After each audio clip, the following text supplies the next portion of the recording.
আল্লাহ রাব্বুল আলামিন বলেছেন ইয়া আইয়ুহাল্লাযীনা আমানুত্তাকুল্লাহ, হে ঈমানদারগণ তোমরা ভয় করো সেই মহান রবকে। কাকে ভয় করতে বলেছে? সেই রবকে ভয় করতে বলেছেন। কেমনে ভয় করতে হবে? যে আল্লাহ রাব্বুল আলামিন এই পৃথিবীর জমিনে আপনাকে আমাকে সৃষ্টি করেছেন, আপনার মনে করি ঈমান এনেছি, কথা ঠিক কিনা? ঈমান এনেছি, অথচ মুসলমান হওয়ার পরেও মুসলমান দাবি করি, অথচ আমরা কি মুসলমান নাকি? আমরা কি মুসলমান? আমরা শুধু দাবি করি, অথচ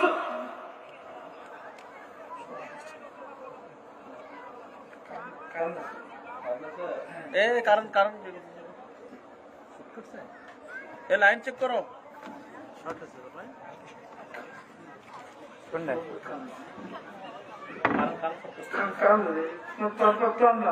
সমস্যা হচ্ছে তো, ক্লোজ করো, ক্লোজ করো।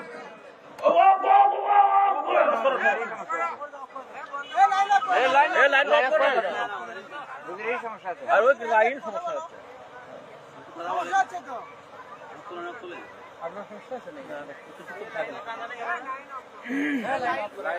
লাইন আপ করো।